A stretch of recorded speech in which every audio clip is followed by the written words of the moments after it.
बागेश्वर सरकार पर देश में छिड़े घमासान के बीच रायपुर में हुए धीरेन्द्र शास्त्री के समागम पर नया विवाद।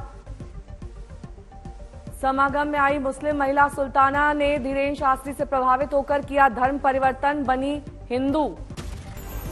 बागेश्वर सरकार के समर्थन में महाराष्ट्र के साधु संतों की एंट्री। दूसरे धर्मों के पाखंड उजागर करके नासिक में रामकुंड घाट पर जुटे रहे 10 अखाड़े। चमत्कार सिद्ध करने वालों के लिए 51 लाख के पुरस्कार का ऐलान किया।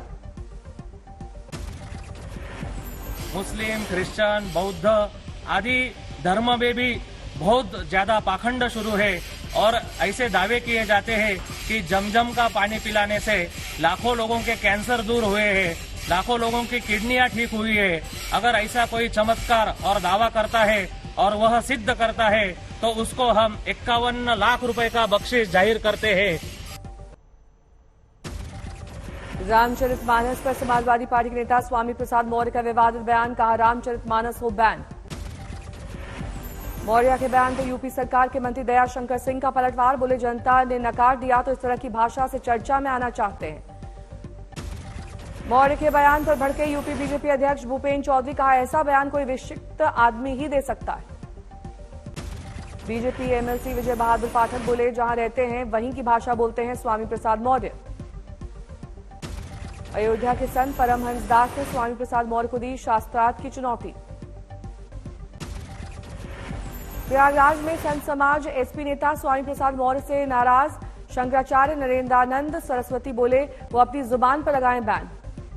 छत्तीसगढ़ के सीएम भूपेश बघेल का बयान। चमत्कार से किसी समाज का भला नहीं होता, जड़ता आती है। चमत्कारी बाबाओं को सीएम बघेल ने दी चुनौती। खत्म हो रहा है जोशी मठ, चमत्कार है तो बचा लीजिए। बागेश्वर धाम पर मचे बवाल पर वीएचपी नेता चंपत राय का बयान। ईश्वरीय शक्ति है, किसी को भी मिल सकती है, आलोचना करने का सबको अधिकार है, जिसको करना हो कर ले। बागेश्वर धाम सरकार को लेकर साधु संतों की प्रतिक्रिया। कोई सनातन धर्म को हानि पहुंचाने वाला बता रहा है तो कोई इसे धर्म विरोधी मुहिम। हिंदू महासभा के अध्यक्ष स्वामी चक्रपाणी ने समाजवादी पार्टी के नेता स्वामी प्रसाद मौर्य पर किया पलटवार। कहा रामचरितमानस में नहीं, उनके दिमाग में करेक्शन की जरूरत है। कि माननीय मौर्य जी का दिमाग का करेक्शन किया जाए, उनके दिमाग को सही किया जाए, वो अपने इलाज कराए। बीजेपी नेता अपर्णा यादव का बयान। रामचरितमानस के बारे में ऐसी मानसिकता निकृष्ट। बयान से स्वामी प्रसाद मौर्य ने अपनी मानसिकता का किया है प्रदर्शन। इस तरीके की मानसिकता रखना रामचरितमानस के बारे में, ये बहुत ही निकृष्ट मानसिकता है। ये अपने आप के चरित्र के बारे में वो दर्पण कर रहे हैं। यूपी के रैया में बाबा बागेश्वर धीरेन्द्र शास्त्री के समर्थन में आए हिंदू संगठन। धीरेन्द्र शास्त्री का विरोध करने वाले श्याम मानव का जलाया पुतला। लगातार धमकियां मिलने पर बढ़ाई गई श्याम मानव की सुरक्षा। नेताजी की 126वीं जयंती आज। संसद के सेंट्रल हॉल में श्रद्धांजलि देंगे पीएम। नेताजी की जयंती पर पराक्रम दिवस मना रहा है देश। पीएम मोदी ने वीडियो कॉन्फ्रेंसिंग के जरिए अंडमान के 21 द्वीपों का किया नामकरण। परमवीर चक्र विजेताओं के नाम पर हुआ अंडमान निकोबार के 21 द्वीपों का नामकरण। पोर्ट ब्लेयर में मौजूद थे गृह मंत्री अमित शाह। पीएम मोदी ने दी जानकारी। करगिल जीत पे दिल मांगे मोर का विजय घोष करने वाले कैप्टन विक्रम के नाम पर द्वीप का हुआ नामकरण। पीएम मोदी ने सुभाष आइलैंड पर बने म्यूजियम का भी किया लोकार्पण।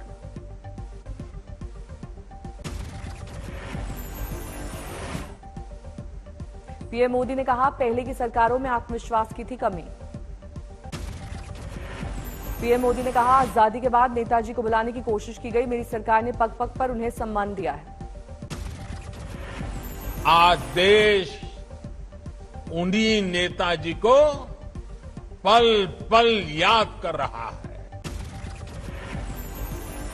गृह मंत्री अमित शाह ने कहा नेताजी ने अंडमान में ही फहराया था पहला तिरंगा। 30 दिसंबर 1943 को फहराया गया था तिरंगे का किया जिक्र।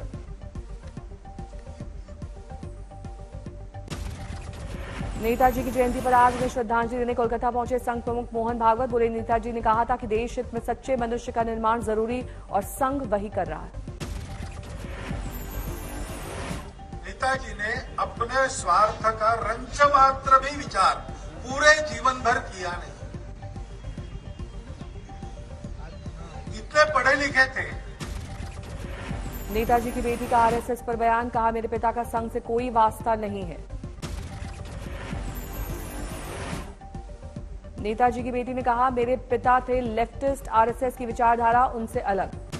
नेताजी की जयंती पर आज भारतीय नौसेना में शामिल हुआ आईएनएस बागीर। नौसेना प्रमुख एडमिरल आर हरिकुमार ने किया कमीशन। राहुल गांधी की भारत जोड़ो यात्रा का आज 129वां दिन। जम्मू कश्मीर के सांबा में आज विजयपुर से निकली भारत जोड़ो यात्रा। राहुल गांधी के साथ दिखा भारी सुरक्षा दस्ता। जम्मू कश्मीर में 3 आईईडी धमाकों के बाद सुरक्षा को लेकर उठ रहे हैं बड़े सवाल।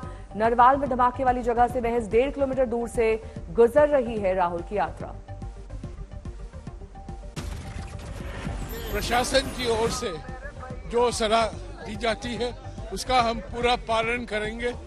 राहुल जी की सुरक्षा के बारे में कोई समझौता नहीं करेंगे। No compromise. जम्मू ब्लास्ट को लेकर जयराम रमेश का बड़ा बयान। कहा, कहीं ये विस्फोट यात्रा रोकने की साजिश तो नहीं। कल उपराज्यपाल मनोज सिन्हा ने भारत जोड़ो यात्रा समेत सुरक्षा के मुद्दे पर की थी अहम बैठक। जारी किया गया है अलर्ट। राहुल की भारत जोड़ो यात्रा का श्रीनगर में होना है समापन। श्रीनगर में तिरंगा फहराने के साथ भारत जोड़ो यात्रा खत्म होगी। कांग्रेस की भारत जोड़ो यात्रा के बाद शुरू होगी हाथ से हाथ जोड़ो पद यात्रा पार्ट 2। सभी जगह पर कांग्रेसी पदाधिकारी हाथ जोड़ो यात्रा निकालेंगे। सिंगरौली में शिवराज के कार्यक्रम में रक्षा मंत्री राजनाथ सिंह ने कांग्रेस पर लगाया भारत की छवि को धूमिल करने का आरोप। कहा, नफरत फैलाकर सत्ता हासिल करना चाहते हैं राहुल। मध्य प्रदेश में मेडिकल और इंजीनियरिंग के होनहार छात्रों की फीस देगी राज्य सरकार। सीएम शिवराज सिंह चौहान ने किया ऐलान। गोपालगंज से प्रशांत किशोर का तेजस्वी पर हमला। कहा, 10 लाख नौकरी का वादा युवाओं के साथ छलावा। 15 साल के शासनकाल में नौकरी नहीं दे पाने के लिए मांगे माफी।